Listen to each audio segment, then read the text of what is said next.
Computer. Okay, good. All right. Got it. Perfect. Okay, so in the first sentence, it says that tools and technology must be an indispensable feature of the classroom. But what exactly are tools and technology? And then I think about some of the classrooms we work in. What is feasible even there? So what do you guys think of as tools and technology? And we start by Callie and Alex and others too afterwards. What do you think,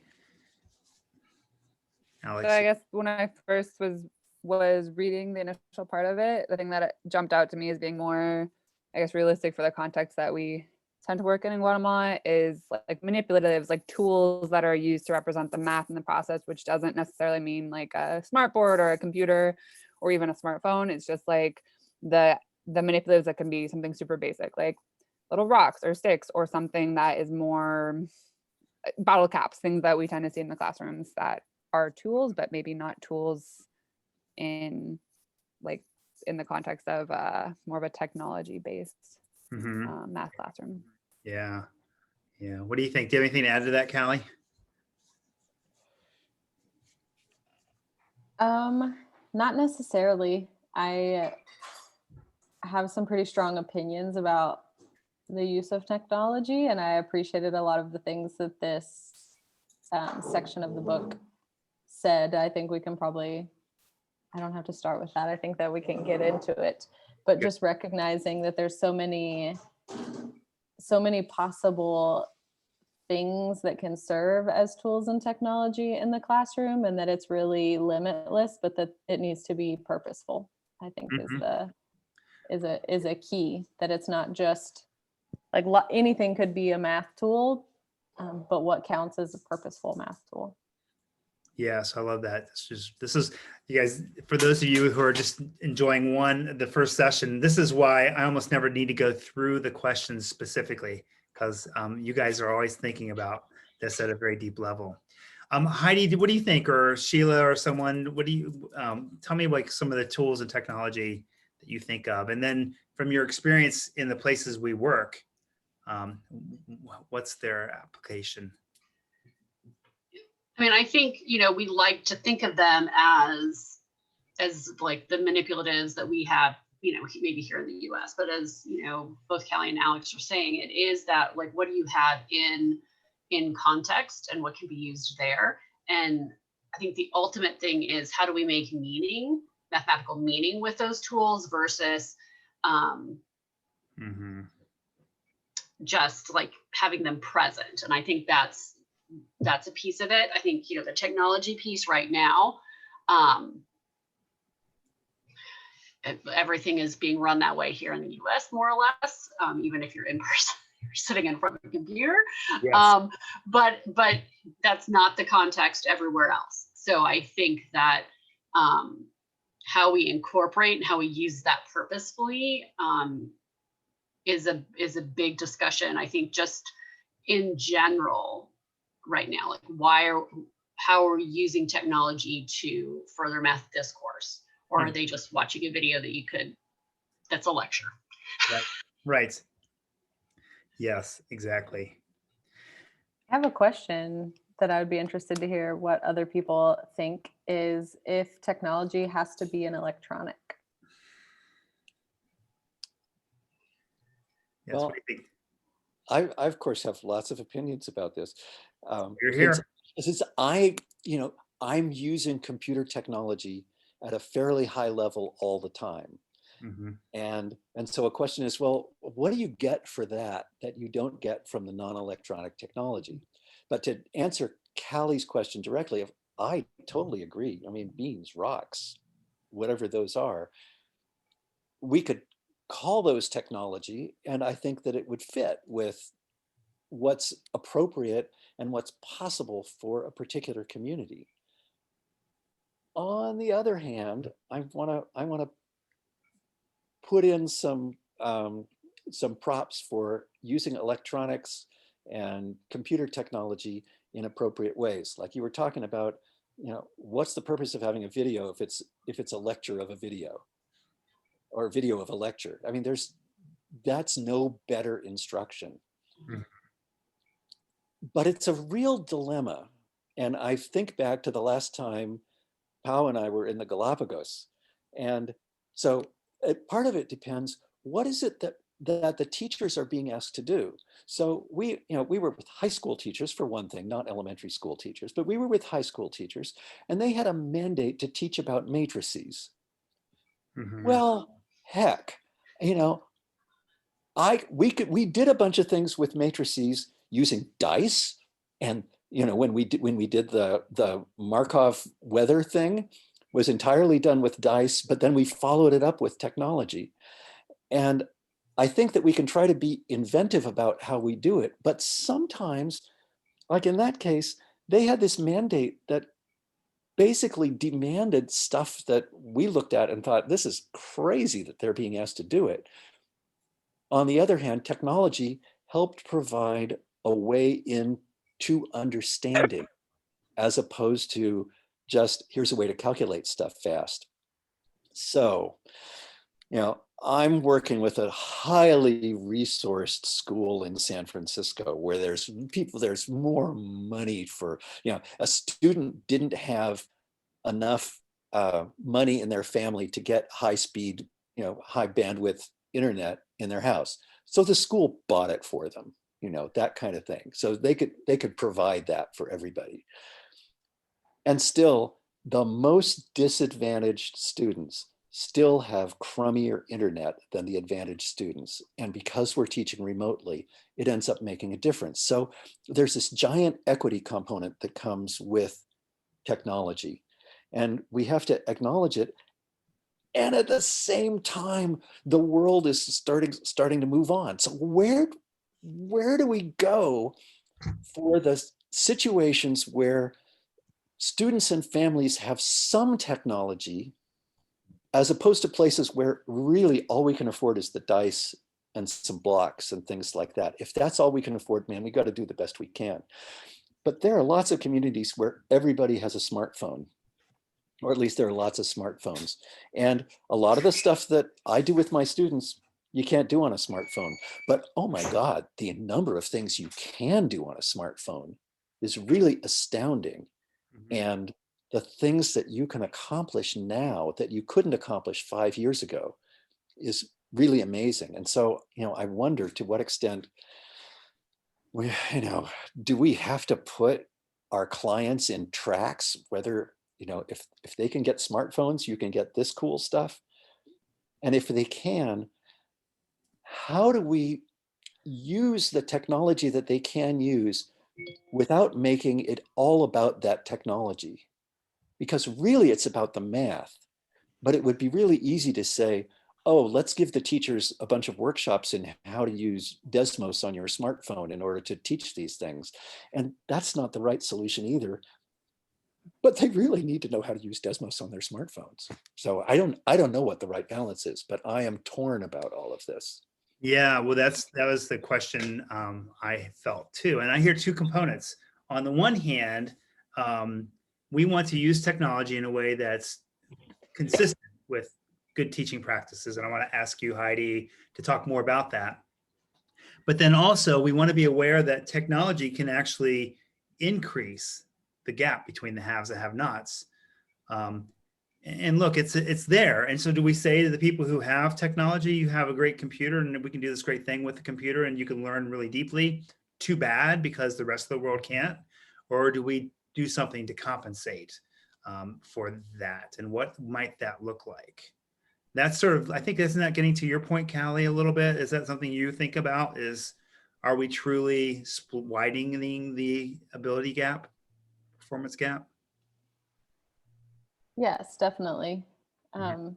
And even just thinking about like as technology keeps advancing, and I think about like now when I say tech, the first thing that comes to my mind is computer, tablet, smartphone. And then when I think about when I take another step back and think a little bit deeper, and I think like I've heard the invention of the wheel considered technology. They didn't have the technology of a wheel in building some of the structures that we've talked about in our global math stories. And so also kind of thinking about technology, I don't know if there's a specific definition of what counts and what doesn't, but I think about it as like as a tool that helps you to advance and be able to do things in a new and different way that makes simpler the tasks at hand. And so just kind of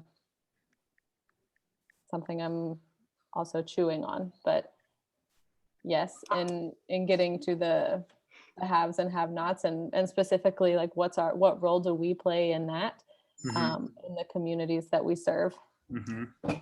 Right. Paul, what were you going to say? And then Heidi, I want to ask you because it looks like you're ready. Yeah.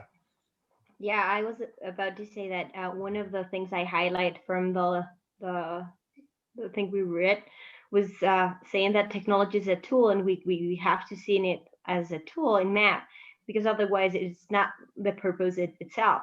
And because since it's moving too fast, we shouldn't forget what we are trying to do with it, because otherwise it's really easy, and especially in these times, to get involved with the tool and be amazed with the tool, but forget what the math is behind about this. And I'm thinking something that happens here in Ecuador is that we have a lot of communities that does not have access to technology, and of course the government has observed that. And I think last government with Rafael Correa, he said he saw that, and he decided to build really high technology universities, but this kind of I don't know how to say that, una carcasa, something really empty, because they are all full of technology in places where no one knows how to use it, and they are still there. And it's something that happens in the Galapagos too. When we were with Tim there, you have this great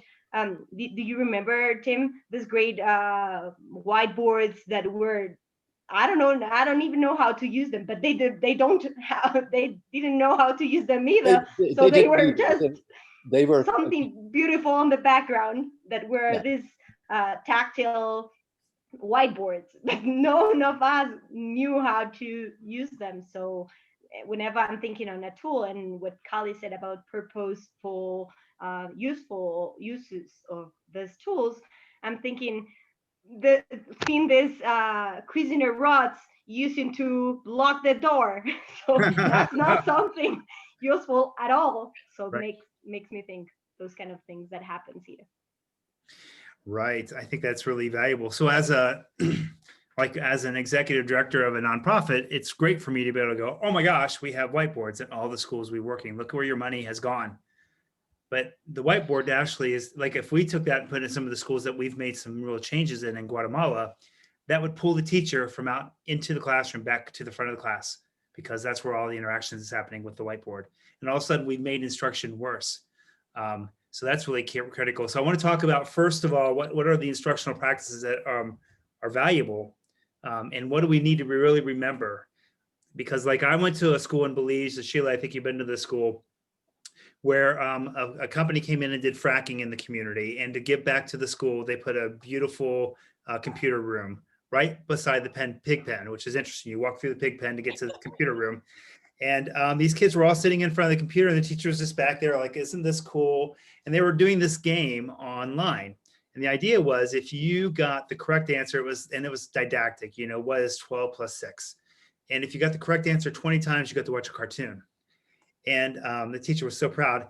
And what the kids were doing was doing this, rather than actually thinking about the question, they just go A. And after 100 A's, they get to watch a cartoon. Great math, to be honest. There's some whole probability and expectations and stuff, but that's not what they were doing. And so what should happen with that technology? And that's really critical. I know, Tim, you do it every day too, but I'd love to hear what you have to say about using tools and technology. And Sheila, of course, I know you guys, you work, one reason I wanted you to come is because you're working in a school, in a school for math and science, that this is implicit, right? With high school juniors and seniors in the US, it's expected that they're really digging in. So Heidi first, and then Sheila, and then Tim, you can conclude with the I have a couple of comments. just thoughts when you were mentioning like bringing in a whiteboard to a classroom.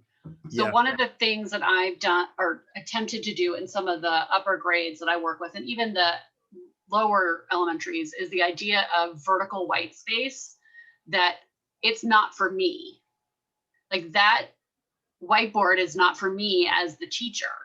It's for students to show their thinking. So instead of having bulletin boards with pretty things, putting up a whiteboard or a erasable surface that kids can be going to and working at. So in a couple of space, even like rolls of paper, if I can hang them vertically and I can have students standing, not sitting. And like, obviously we're not doing this now because we're doing it digitally. Yeah. But standing around a vertical white space that they can show and share their thinking, I think that's a critical piece of it, right? So like that whiteboard is not mine. It's for you as students to use and show and share your thinking. So that's, I guess, like that first thing. So like in that case, I consider that a tool. Like it's a tool to help share your thinking. When we look at technology-based things versus tech-based, like me personally, when I work in K-8, I do want students to be as much as possible physically touching and manipulating things, because we build different ways of thinking and different understandings when we do that. Virtual manipulatives, which I think are a thing here in the US, and like if you don't have a physical manipulative, it's a great option, but it's still pictorial. I'm not physically touching it. I'm not, but it never runs out. So instead of a classroom where each kid has like one set of base 10 blocks and they're trying to do multi-digit multiplication and they run out of blocks, or the blocks fall on the floor because we're building it out too big, I can do that in a virtual space where I can change the color of the base 10 block so they can see hundreds, tens, and ones and regroup them in ways that I can't do with a physical manipulative.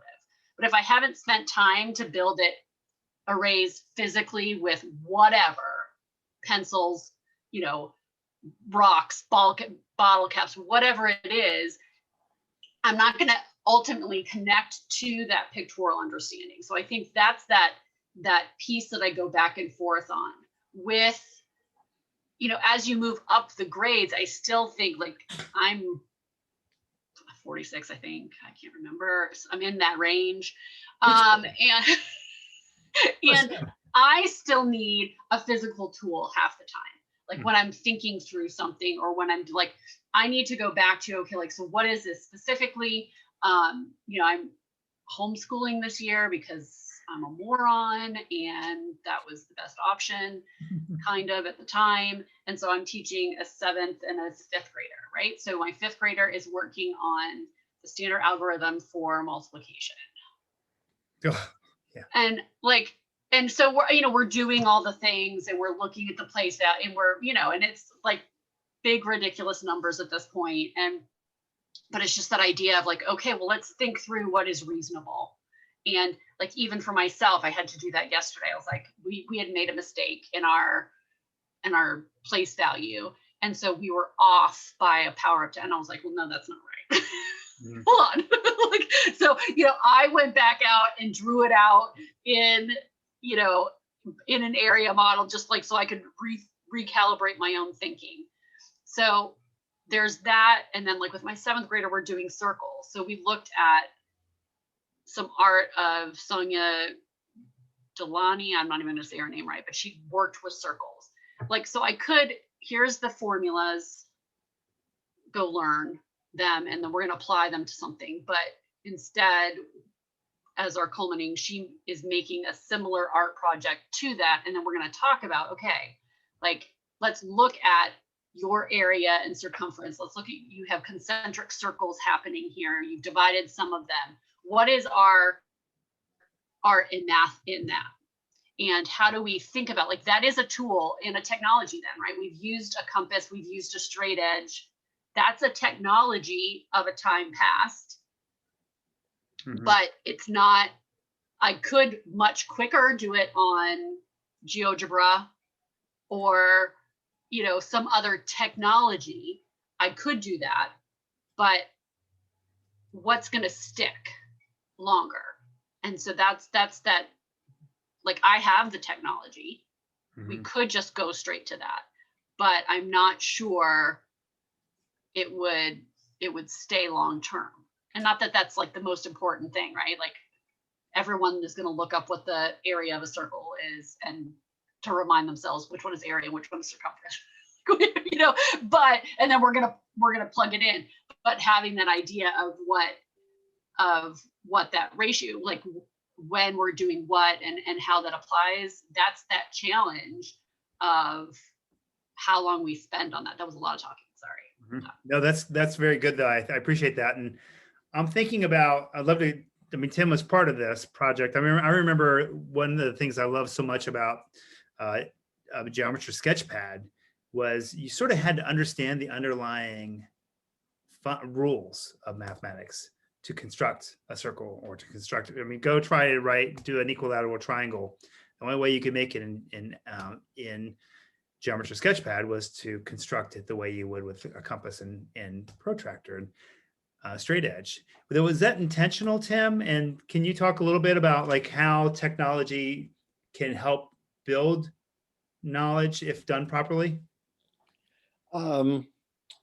Well, that's a Steve Rasmussen question about how intentional it was, or a Nick Chakiev question. But what I remember the first time I saw Geometer Sketchpad, and it was the first time I had seen something where I thought, oh, this is something that technology can do that I couldn't do without technology, because it created this drawing that was dynamic and constrained so that I could make a circle and a chord and the perpendicular bisector of that chord, which goes through the center of the circle. And then I could drag the point on the circle around and see that no matter which chord it was, that is, I made hundreds of constructions all in a row. Mm-hmm. And I thought, oh my God, this is so fantastic.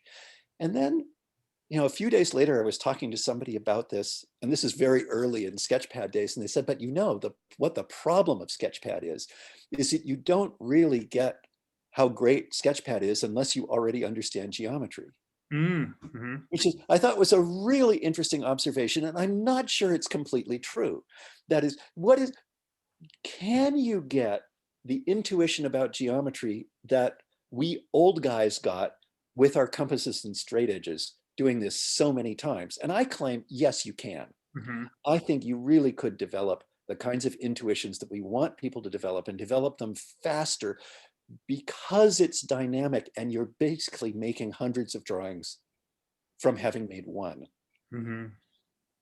At the same time, you know, is it worth it to all of the overhead that it takes to get every kid sitting in front of a computer that can do this, and get the teacher to a place where, you know, and I am just so afraid of being all patronizing towards teachers, of saying, oh, you know, you poor benighted teachers who have never had the opportunity to do this.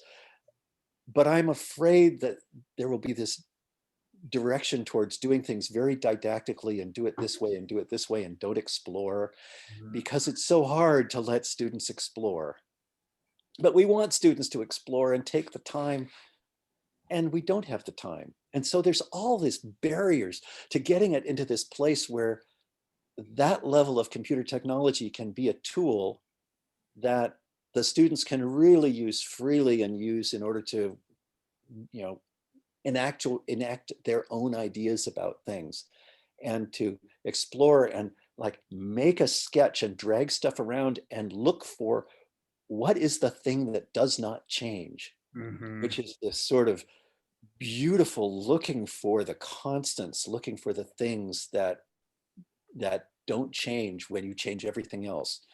You know, you have a diameter in a circle, and you connect it to another point so that you have a triangle, and you drag that point around the circle, right. And you realize, oh, the angle is always a right angle.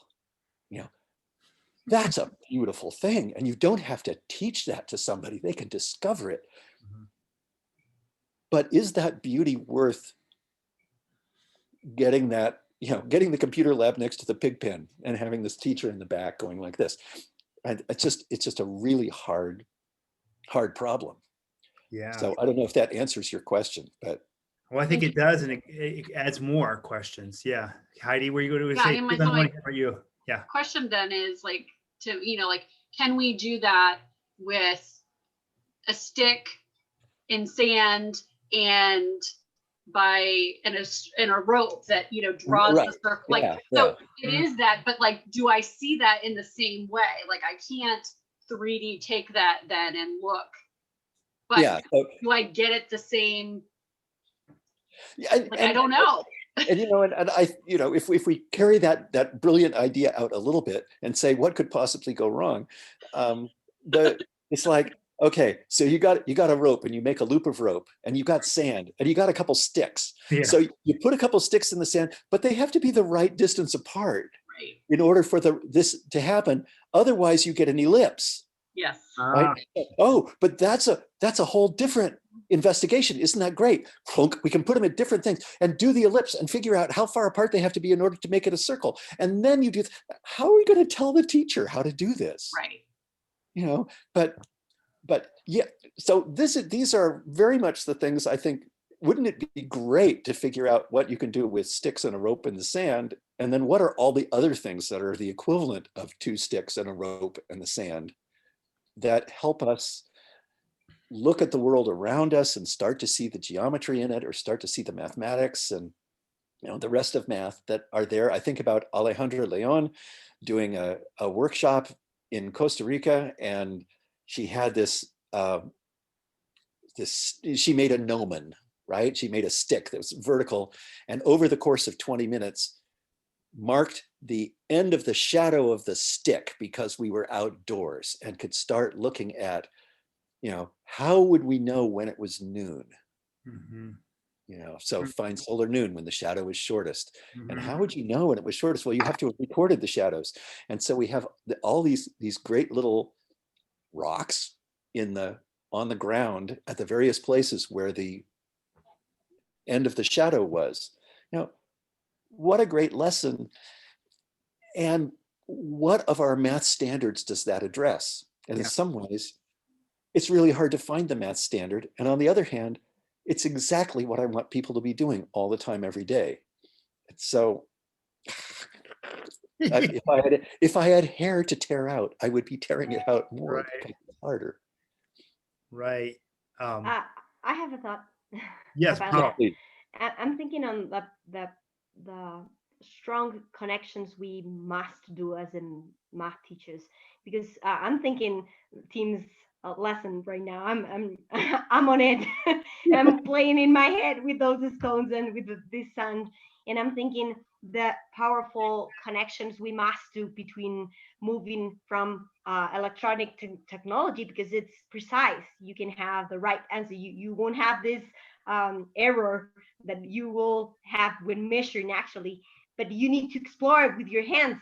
Since Heidi said, we need to touch it. We need to understand by feeling. So that's something really powerful, connecting these electronic devices, but making actually the connection with this and going back and forward in this different tools, and using technology as part of these tools. Mm-hmm.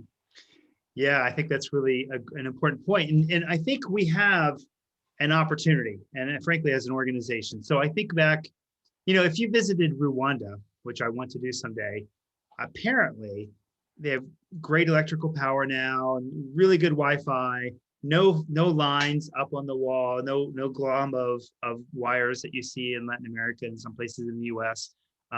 It's just pretty solid. Same for Singapore.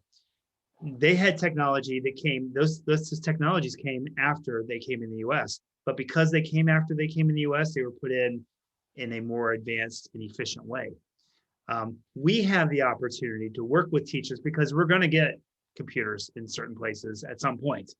So can we help the teachers be prepared to use them more efficiently, because they know it's coming, and we're starting. And I think, we want to build on the best practices in mathematics and what those look like. And I've heard illustrations of best practices in both what Heidi and Tim have said. But before we do that, Sheila, I would love to hear from you. because you're working at a school where probably interactions with technology and cutting edge stuff is a bit of a selling point, and part of your job is to sell the school to people. So tell me what you have to say about that. Well, honestly, we actually have some updating to do in our technology plan because even though we are a STEM school and we have a lot of great things, we were, I guess, just the kind of the evolution of the technology. We're now replacing projectors and smart boards with Promethean, like interactive Promethean panels that are bigger and fancier and much more manipulative. But so we're kind of in a changeover right now. But one of the pieces of that I think is super important that you guys already mentioned is the training piece. In my position as director for advancement, one of my roles is grant writing and finding programs for us to, to fund some things. And a lot of the funding wants, like what Chad said, they want to say, look what we bought. We bought this big equipment. But if you don't know how to use it and you're dealing with a faculty who have been, experts in their field for so long, and they don't, and that new piece of equipment doesn't come with the proper training, then you're never going to get what it can do. It's not going to improve your classroom. So the old school ways tend to have the better effect if the teacher is not properly brought up to speed, I guess I should say. And I actually had an interaction like that very shortly after I came here. There was a person that came to us and was like, we want to partner with your school. We want to do this program. This is the grant. We're going to get these thousands and thousands of dollars. And then when you dig into the grant, there's nothing but equipment. And so you have to meet all these requirements. And I said, okay, so if we write this grant, who's going to perform these tasks? We have no room, no personnel, no, human resources to make this happen. And it actually ended up being really a very strange interaction between me and this lady, because I had never met her before. And she went to my supervisor and was like, she's cheating you out of this money. And no, I'm going to do it with integrity, and we're only going to get it if it's something we can use. And I think that it's been an interesting conversation to listen to, and how the tools and technology, it's so subjective to where you are, what you have, what your resources are, and not just physical resources, but human resources, training resources, all of those things play into it. Because if you don't have every piece in place, you're not going to get the maximum benefit. So that's, I agree. And I could give examples for a lot of the other things that you guys said, but I'm not going to repeat it. But that was kind of a different, I guess, look at it from my perspective in the position I'm in right now. When I look at funding and programming, I'm not looking just for the newest, best piece of equipment if it's not going to really be something that we can utilize effectively. Now, we have an engineering program at our school that's probably the only one in the state of Mississippi as far as high schools go, and a research program that probably is one of the best ones in the state. And so we do have a lot of good technology that we utilize, but it has to be something that's you have to really think ahead to make sure that it's worth the investment. Yeah. I know that I can't tell you the number of times I go do work talks at Rotary clubs and they go, oh my gosh, we've sent, 700 computers to Costa Rica 3 years ago. And we know it's sustainable because we taught people at the Rotary Club down there how to fix them. And that's it. And that just doesn't work. And so I think we definitely need to make sure training happens. But there's still, do you feel like, Callie, what do you think? When I know one of the concerns for you is this just increasing a gap that we have? And will this There are schools. Do you feel like there is a place for school technology in many of the schools that we're working in, or how does? Yeah, so I actually would lean not towards we don't use technology where it's available because other people don't have that opportunity, and much more into we better figure out a way to include something everywhere, because if not, we are doing a disservice to the community and to the kids and ultimately to the teachers. I think it can be easy for us to say, we're a math organization, not a technology organization. And I really appreciate how this section of Principles to Action is like, no, it's both. Like, good math is going to integrate tools and technology. And yes, we have to realize that there are barriers to just general access in most of the communities that we serve. But if we just ignore that and say like, okay, well, we're not going to address this at all because it's hard for the teachers or they're not very familiar with it. And like, then we won't be able to really get into math teaching because we're spending all this time on technology. We have to ask ourselves the question like, well, what opportunities are we opening up for students then? Like right now, most master's programs in Ecuador require are online. And so when we say to a community, like, no, well, you don't have this, and so you don't need it. And so, we'll just do what we have. We're essentially like cutting out, their feet from underneath, their legs from underneath them, and putting a cap on what's possible if we say, no, the barriers are too much. And so I think that it's really hard, but I think that, and now more than ever in terms of COVID, like in the group that I'm currently working with for some virtual stuff in Galapagos, we were having this conversation recently that was like, well, before nobody used technology and now everybody's using it, so it's better now. But then that same question arose, but is it meaningful use of technology, or is it just the same thing, but at a distance? And so recognizing that something has shifted now, because in some kind of way, even in communities without solid internet connection, they're still figuring out what technology is available and how can they use that to get in touch with their students and send work home or receive work. And maybe that is one WhatsApp call per family a week, but they're using a technological tool to be able to do that. So then I think our job is to come in and say, okay, let's work together to figure out, if you have one WhatsApp call a week between you and your student, how can you elicit student thinking and do something meaningful with that? Instead of just saying, well, we'll talk about like a strategy that you can use building, in-person manipulatives when you get back to the classroom one day. Well, what about right now? And how can we be building things right now that work for now and for later, but that are addressing this need? And I think it means that like our own team, we need more professional development around math technology. And then we need to be thinking about, what does this mean in the communities? How can we bring it into the communities? When we started virtual coaching, the first 2 sessions were just like how to use Zoom with the teachers in Guayaquil. Wow. And then it's still like, Pao can speak a little bit more to this.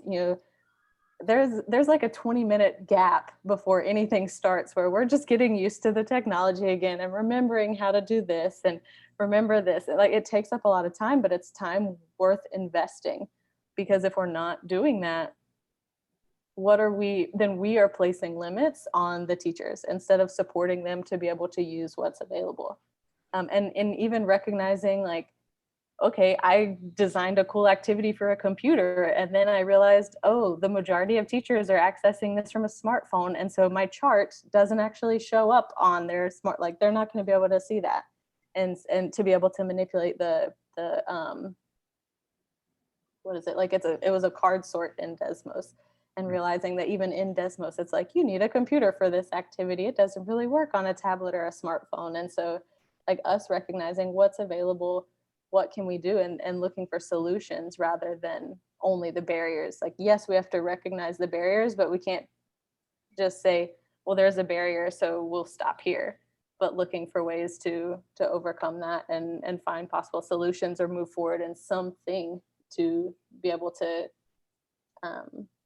truly offer meaningful support for our communities and the kids there. Right. I think it alludes to, sort of harkens back to something Tim said, which was that bit of time where you're trying to figure out the technology and how you can solve the problems regarding this new technology is an important learning that's happening. That is not objective 5.2.3, but it's really valuable learning. And frankly, if we did more of that in this country, we might be less inclined to believe that COVID is a fallacy or that masks really don't work, because we know that we're responsible for building this knowledge ourselves, which is the role of the teacher versus the role of the student. Something Heidi, you said was all new technology. If we remember that the reason we have this new technology is to understand student thinking. But then Tim also elaborated on that a bit and said also we have a technology because that allows you to efficiently explore a pattern that you see. And there's actually research. Students in grades 9 through 12 are more likely to believe a proof has happened if they've done it on Geometer Sketchpad than if I say, let X be, a point and connect. They go, who cares? But if you see it, I make a triangle and I drag all these points, and no matter what, the sum is always 360 degrees. You proved it.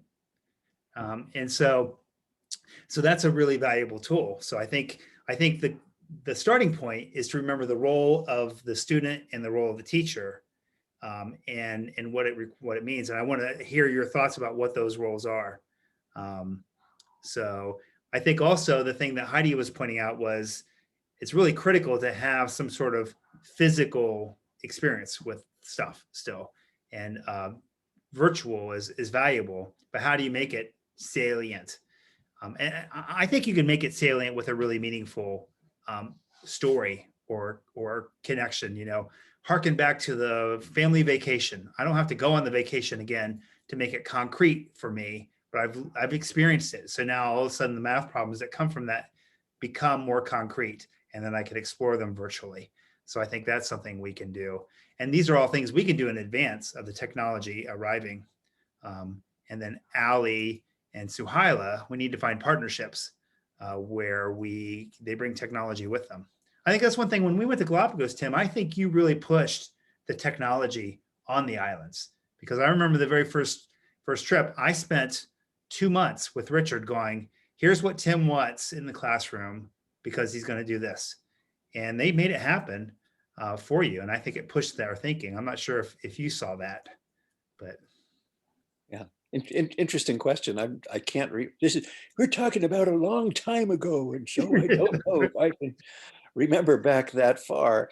But it's certainly true that over the 4 years that I went to the Galapagos, the technology improved and still was really problematic by the time we left. Mm-hmm. And I really appreciate what you were saying, that but we can't just give up on them because they can't get fast internet. And because that lab was kind of so horrible, but it was there and something was able to happen and people were starting to be able to see things. I did have a couple comments on things that we have said, and I don't know where exactly they fit in.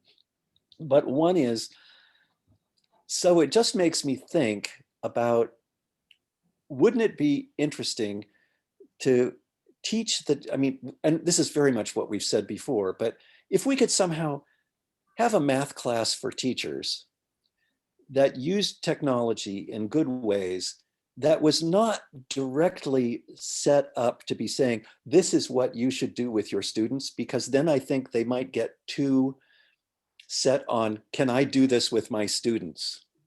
But rather give them the experience of learning about mathematics with some technological tools associated with it. Mm-hmm. I think about some of the modeling things that we've done with modeling functions at the high school level to show them completely different approaches than the ones they might be used to doing some of their common topics, but without saying, and this is what you should do with your students, even though we might think that. Right. And it might be give them that experience. And they probably don't have enough time in their lives to do something completely different, but just thinking about that as an idea. The other thing I'd like to reflect on is back to one of the things Heidi was saying. And when we were talking about non-electronic technology, like the space on the whiteboard that's not the teacher's. And the point of that, I think, is going back to all of this instructional thing that we've said about making things be student-centered, not having be owned by the teacher. And so to that end, just thinking about whiteboards, individual whiteboards for students can be really powerful in terms of letting them have something that they can write and then show everybody. Mm-hmm. And I've seen teachers, I'm not very good at this, but I've seen teachers do really great work with having individual whiteboards. Another thing, when Heidi was talking about standing next to a vertical blank space, what does it cost to put whiteboards around the perimeter of a room? Mm-hmm. And I've taught in some rooms where not only are there whiteboards on the walls around the perimeter, but the whiteboards are metal so that you can use magnets to stick stuff to the whiteboards.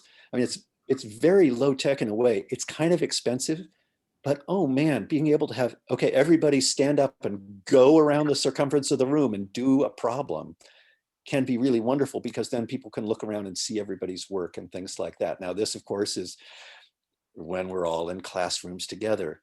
And it doesn't, this is getting back to that we teach math, not technology. Yeah, that's in that realm. But, if somebody said, we're going to give you $10,000 to outfit this school, I might go for whiteboards before I go for the computers, just right then, though I do want to see the computers as well. Interesting. So anyway, that's just some additional comments about stuff, and just thinking about, since I've just come from the classroom where, it's so weird teaching and never having seen these students in person. Mm-hmm. I don't know how tall any of them are, because I've only ever seen them from the chest up. And I so don't know them as well as I would like to know them. And so it's completely different, but I'm starting to get to know them and starting to see them. And they're, of course, all using computers all the time in order to do this very technology heavy data science curriculum that I'm running. And I just, I don't know the answers to all the questions, but they are learning really interesting things. And they are becoming more powerful mathematical thinkers. And they are becoming more powerful in the way that they integrate their use of technology with their mathematical thinking. And so, yeah, I would want that for everybody. And I acknowledge the equity problems. And I've certainly been in many places where we use technology for something and the teachers will say, yeah, but I could never do this in my classroom because we don't have X, Y, and Z. And I agree with Callie, we can't let that stop us. But really think, sorry. Go ahead. Yeah, I really think that's something. I'm sorry. No, you go ahead. It is a question that I have along those same lines. Like I hear y'all when you say we can't let it be a limiting factor, but it does raise a question for me then when it comes to like the T2T programs and like the reality of what the T2T programs are, at least in the Guatemala context. Like my question would be then, how does all of this translate into like a T2T program when we don't fund infrastructure, right? Like I think it's great to say like this isn't going to limit us and we want to go beyond it, and that's all well and good, but when it comes to the reality of what we need to do, even we just ran a virtual conference 2 weeks ago, like fully virtual, and there are a bunch of things that come up in that experience that do have to do with like clearly the teachers that can sign up faster, that understand the registration process, that get connected to Zoom 10 minutes ahead of time in order to get one of the 25 spots in a workshop. Like those are the teachers that already know how to do it, which kind of goes, it's a bit, it's a bit of like an additional challenge when we think about like how to make it more inclusive, because even in that space, teachers who know how to use technology are going to be able to access that platform, right? So yeah, I think it's like a great ideal to have, but my question is how does that translate realistically for us when we don't fund those things? We don't fund the infrastructure or the internet or the data or anything like that. So I just wanted to throw that out there and hear what you guys think. Well, so one thing I would say before people who actually know anything get in is what Callie and Pau have been doing with the teachers in Ecuador, where you spend 20 minutes at the beginning in order to learn how to use Zoom, is empowering them to be one of the people to be there 10 minutes ahead. And maybe they have to go through that and they will not be able to participate the first 5 times because they'll be too slow. But the 6th time, they might get there. And I wonder, for the teachers you worked with, where we sent you to Costa Rica to that conference, I know a number of them because some of the high school teachers I actually knew from before are the ones who are more likely to be able to use technology. But I wonder what you saw in terms of the Ecuadorian teachers' participation in the remote conference from Costa Rica. I mean, did they really get that much out of it? Were they able to participate? Things like that. I was about to say that 1 minute ago, because I'm thinking when to push a little bit hard, and when it's about fear of technology of our year, and that's something that we can see here in Ecuador. That happened because it's a reality. They don't have access to as much as we want, and internet is not working as we would like to, but still they have technology, and sometimes it's about fear, the fear they feel of the technology. So once they start, once they touch it, once they went to the first Zoom meeting with us, and they were all the meeting without the camera, and they discovered there was a bottom they can just touch and say, oh, there's me.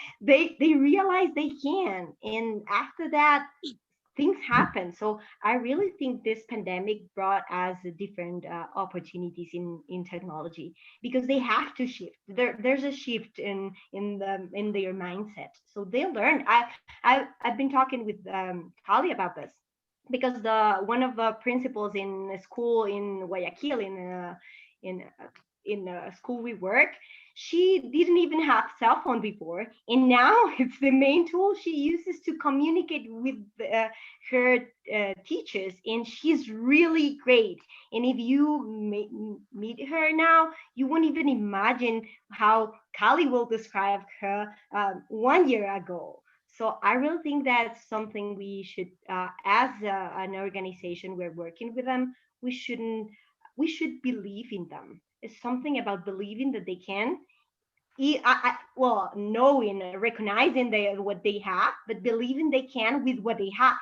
So doing that will change things, because now I've seen people that they at the beginning said they won't be able to be there because of this, but now they are on the meetings, and we've been working with them for 6 months, and we can see we have a lot of them really interacting and really being engaged in what we are learning. So that's been a lot of a process that they have to go through, but they did. So that's an example that people that are without this internet high technology things can do. So it's a possibility.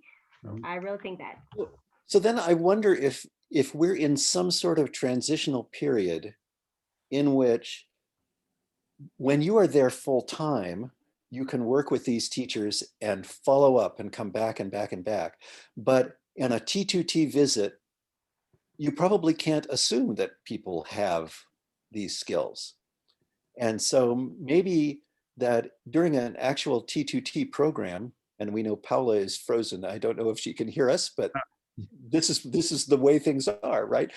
In an actual T2T program, maybe we have to approach things differently, or maybe as T2T presenters, we have to learn, for now, that extra 20 minutes or something like that that's required in order to get something to work. And of course, I still don't know, but it might be a way to address Ali's questions And the question about, so, if we bring 20 teachers to Guatemala, what are we able to assume? And, personally, I think it's still important to focus on the math and be able to use the rocks and the blocks and whatever else we have. But then I start to wonder, well, how in a program like that, as opposed to when Callie and Pow are there full time, how much could we push electronics? And one of the things that I'll bring up that I know Linda, who is no longer with us, had lots of opinions about, and that as an American school teacher was, has been a monkey on our backs for a long time, is what about electronic calculators, 4-function calculators? Is it okay for students to have them? And to what extent is it important that students be able to multiply? Well, so Heidi, you're struggling with your children, right? Multiply a 3-digit number by another 3-digit number. How important is it to be able to do that? And I would say it's not important, but it's absolutely vital that you be able to tell that the answer is wrong by a factor of 10. Yeah. And Right. so That's key. And so I mean, like, and where do and we we're go? there, it's like that. He doesn't like the standard algorithm. Like, I'm at this point, fine. We can partial product this out for as long as you would like, because I mean, it holds on to the place of the understanding.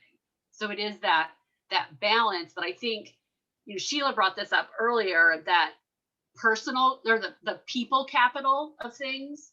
So we can sometimes get technology grants, or this happens a lot in our work. Like, we're about putting the capital into the people, right? So we go in to train the teachers and the administrators, and like, that's my everyday job. Like, I'm training you in the mathematics and sometimes in the technology, and in order to further the mathematical thinking and program in your building in service of students. Like, that's the whole purpose of it. So, but you have to invest in that, like providing a new textbook or even a virtual whiteboard. If no one says to you, like, you put those in, you get whiteboard paint, you paint all the walls, and the teacher is not interested or trained in some cases of, okay, get kids up, get them on there. So like, how do you show your thinking? What multiple representations are you looking for? Are you just looking for the calculation? Those kinds of things, you have to provide the investment in the people who are providing those opportunities to kids. And so when we think about that in relationship to the technology, I mean, I would say even here in the US, it has been complete nightmare in some cases, in some districts that are that serve my lower income populations, where they sent to one computer and there's 6 kids in the family, and there's no internet or limited internet, and their teacher has never turned on a computer themselves. Like, they don't do it, so you have that to the other extreme of it as well, where the teacher is using every piece of technology under the sun, and the kids are, even though they're virtual, they're meeting in spaces and sharing their thinking. And, so it's that we have this whole range. And so we have found this year, we've had to really pivot in that. So we're working maybe with number talks, even so something like, I can do that with just a whiteboard or a chalkboard and student thinking, or I can use a Jamboard in order to collect student thinking and have them show their reasoning in other ways. But if I'm going to use a Jamboard in a professional development, I have to make sure that I've taught teachers how to use that and how to collect the student thinking in order for them to show it back to other students. Now, granted, their students will probably figure it out faster than they will in many cases, but it's that idea of, I've had to tie the mathematical thinking and the purpose of that. So I want you to work on flexible thinking and multiple representations and hearing students. Okay, so what are the ways that I'm going to do that? So in the past, it's been with a whiteboard and a marker, because I'm in your classroom, we're sharing, we're turning and talking, we're doing all those things. Okay, but now that's not an option. So what technology do I need to continue that pedagogical and mathematical thinking through to a virtual space? Right. And like, am I going to want to let that go in the future? Like I may or I may not. But it is that like I can record student thinking in a different way. And I tell teachers all the time, like, even if you've done it on a whiteboard, take out your phone and take a picture of it. Because then you have that catalog of information. Like that's using a piece of technology to show that later. And then I can just project that up and share that thinking. So it's that like we still, but when I've done workshops now this year on number talks in a virtual space, I know I'm going to spend a good 15 to 20 minutes with everybody teaching them how to use Jamboard. And then in a breakout room, I'm going to have like a special seminar with my friends who had a hard time logging on. So it's that mix of, but I have to do that. Right. Like, right. If I want them to continue this practice, I have to give them the tools to do that. And so like, it's not enough to say like, oh, sorry, this is uncomfortable for you, or, oh, sorry, your internet is not great out in Western Mass. So we're not going to, it's not okay. Like, no, we've got to figure out how to make this work so that, because the purpose is for you to understand your students' thinking. Yep. So what are your options for that? Yeah. It- Callie, I go ahead. think- And I want to say something. Yeah. Before Okay, you I take, think about because you'll Oh. take the next thing I'm going to say. You guys are all taking all my things. So I keep having to turn my paper over and write something new. Okay, well, I was gonna say, Heidi, what you just said has me thinking about like it's this mindset that teachers have or that educators have about teaching that we also need to be displaying towards our educators right now, which is what do they need to be successful here? What do they need to be able to achieve this? What is the most that I can do to support my teachers in developing this skill so that their students can do this right now?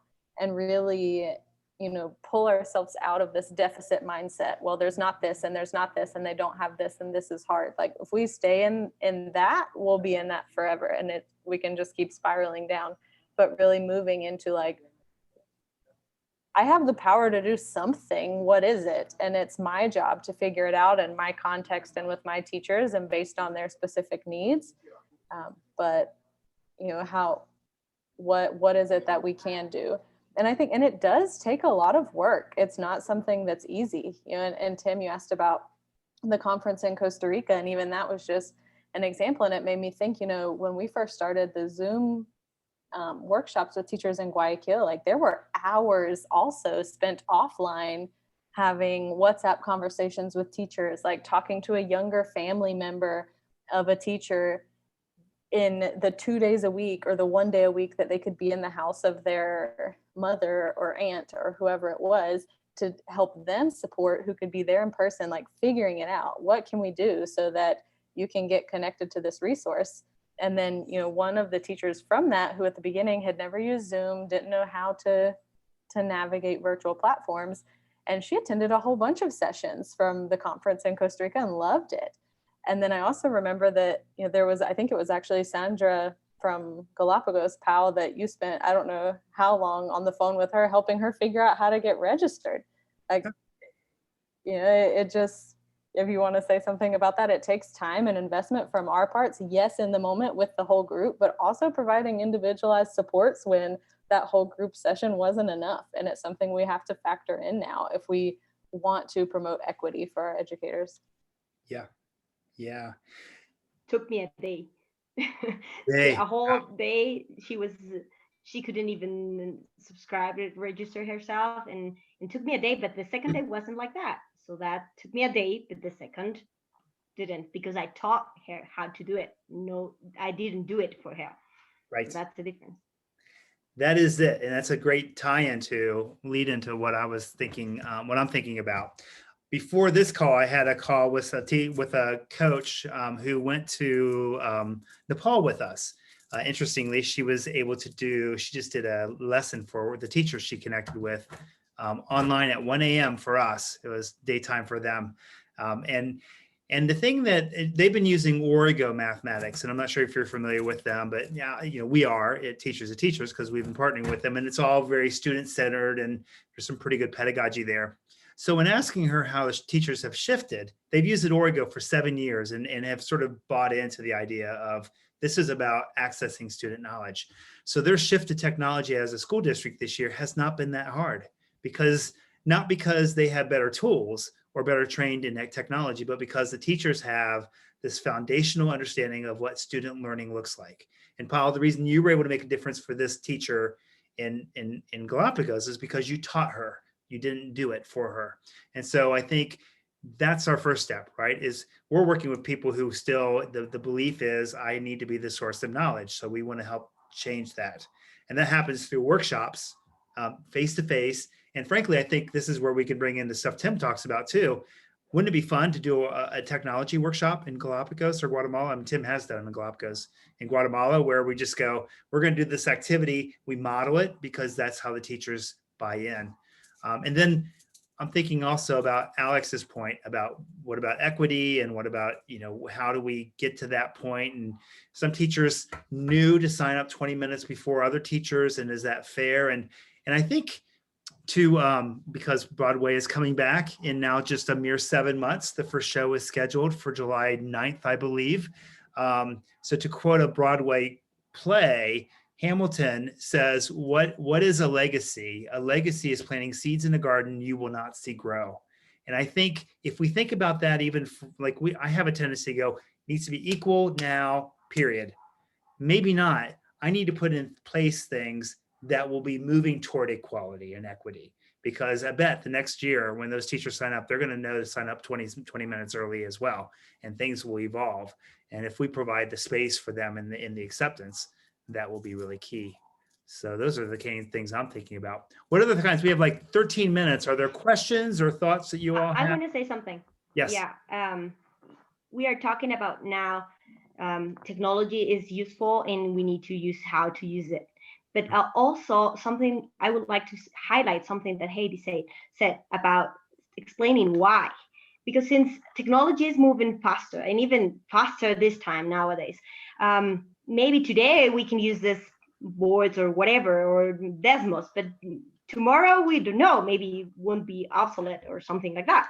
So explaining the teacher why you are using this whiteboard to collect information from the students, to make visible their thinking, that's something that will last in time. That's something that will, now is Desmos, tomorrow will be whatever. But still, the importance of here listening to the students and making their thinking visible, that's something we need to say why to our teachers in our cases, in our work, and to students too, because that's when they have this powerful to decide when they want to use this tool or this tool, because now we have different 3, 4, 8 tools to do the same thing, and they can be familiar to one of them. But the main thing is to understand why they are doing and still working with the man and the critical thinking behind that. Mm-hmm. Yep, that's really key. Which is indicated, I mean, look, when I taught in graduate school 10 years ago using Geometer Sketchpad, I was amazed at what my students did. I was telling them how to construct a point and they were already making a smiley face where this frown would go up and down based on their, but that same kind of teaching happens with Desmos. It's just, I need to understand how to use it with Desmos. The same thing you do on Desmos, exactly what you did on the TI-84, but a little bit more powerfully. And it's just a matter of doing it. So I think that's really, really key. When using the tools that are there too, right? So I have teachers who I had a nice long conversation with yesterday who have been using Desmos for the open up resources, and they're just letting kids do it. And so it's become like a worksheet that's just online. Mm-hmm. And I was like, so no. Yes. So no, we're not doing that. Like the whole purpose of that then is for you to be seeing their thinking and to use the pause and use the pacing buttons that are now there as part of Desmos to stop and have that conversation. So like this activity that was designed is not there as a worksheet. It's designed for students to be doing the work and putting their thinking together and then pausing and sharing that thinking with the group. That's the purpose. It's not there as a tool to worksheetize an activity that was designed to be collaborative.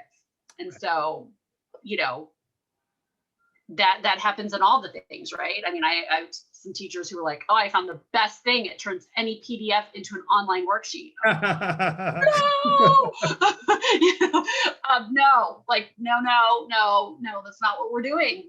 You know, like, and so it's that piece of what's the purpose? What's the purpose of it? Why are we using the technology? What mathematically are we trying to get at? And how are we going to show student thinking? And if the technology or the tool is not doing that, then why are we using it? Right. Yeah. In the same way as I used to go crazy, and now I can articulate why. And like right when flipped classrooms came up, and teachers and like the school I worked in would say, "Let's flip our classrooms. That's going to change everything." And so the kids would listen to a lecture at night, and then I do homework with my students during the day, and it would be like, "Well, wait a second. How does that fit any of the best practices?" Or if you think about the 5 mental processes to learn a new concept, where's the reflection that happens there? So it's better than me lecturing, but that's it. So I agree. Yeah, Good. for your question about like the roles of teachers and students, I really related that back to the section about representations. And thinking like the role of a teacher with student representation, or with different representations of the math, is to like draw out the reflections of students and make connections and build across those. And I am thinking about that with technology too, where a student's role is to explore, to reflect, and to make connections between their own ways of doing things, what they're seeing using a specific tool, the way someone else is using a tool, and the teacher's role is really guiding that, helping to pull those out and draw that out of students. Yes, I love that you're asked that pointed that out. That's a really critical thing to think about with any of these concepts, is what is my role and what is my student's role? Yeah. You guys, we have to do a smile so I can do a screenshot for Jenny's sake. So first of all, I have to turn off, like I had something, a pop-up come on my screen. So ready? I'm going to count to 3, and then we're going to do a smile. Ready? 1, 2, 3. Got it. Perfect. And policy, you put it together very nicely. Any other thoughts or just sort of wrap-ups? I would like to say thank you for inviting me today. I feel a little bit like a poser because I'm not currently teaching mathematics, but I work with some amazing mathematics instructors, and I work on outreach with them and things like that. So this has been a really interesting conversation, and I've enjoyed the fact that I've said this so many times in 2020 that as tough as it's been such an opportunity to find new tools and new ways to reach an audience. So, and I hear you guys saying the same thing. So that's kind of neat to think that all over everybody's kind of in this boat together. Thank you though. Thanks, Sheila. Thanks for being here. Well, and that reminds me too, Chad, of one of the things that you wrote about, like,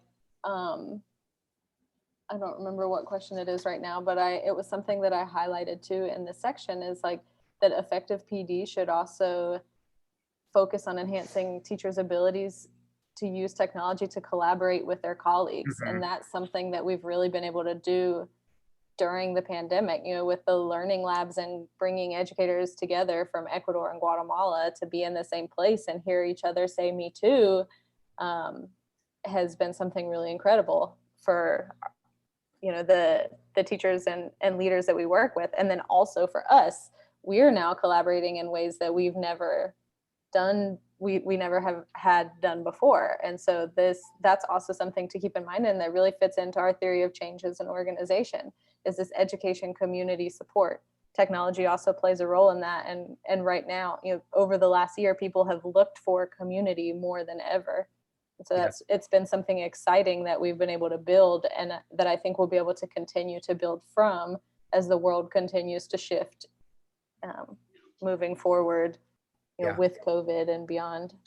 Yeah, I mean, I think there are some things that we may want to keep even when we have the opportunity to meet in person, right? So like yesterday, Sue and I were running grade level meetings across the district. So, it's like 100 and some teachers. And in the past, we were working in one building because there's one of us, with 5 teachers at a time.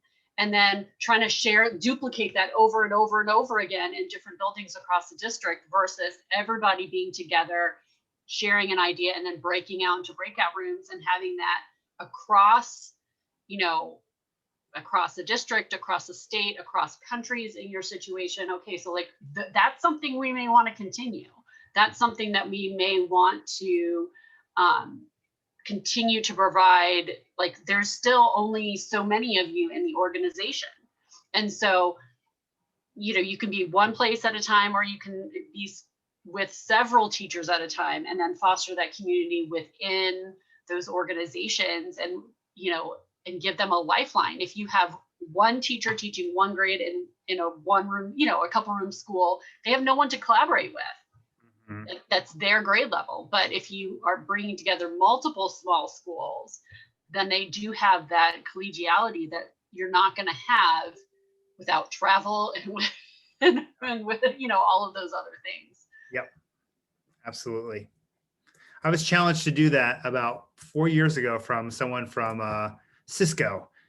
He didn't say, I have no idea how this looks, but what you guys are doing is really cool. Figure out a way that you could do that without actually having to go to every single country.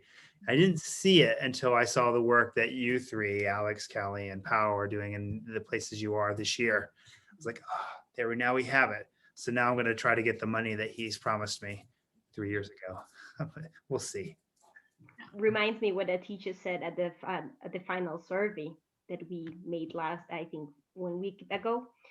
She said that one of the best things she learned this year from us was she was grateful, was having the opportunity to listen to teachers from other schools in the same country, because we had the opportunity to mix 2 schools, one from Guayaquil in the coast and one from Quito in the highland. So we decided to work with them together. And that's what she said. She said that was the greatest thing, because she never had the opportunity to listen and actually realize that others in the same country has been going through the same problems she has been going through. Yes. So it was one of the most powerful thing I've heard in the survey. I've read in the survey. That's exactly what we want to see. Yeah. Well, guys, thank you so much for participating. I'm so glad to see your face, Tim, because I haven't seen you or Heidi for a while. Sheila, we spoke last week, but it's always good to see you. And next, in 2 weeks from now, we have one more for this year. And then next year, we're doing cognitive guided instruction. I think Megan Frankie is going to be able to lead one of those sessions. So I'm super excited about that.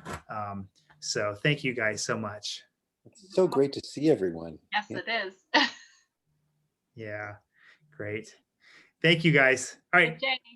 Talk to you later. I will say hi. All right. See you guys. Bye. Thank you. Uh-huh.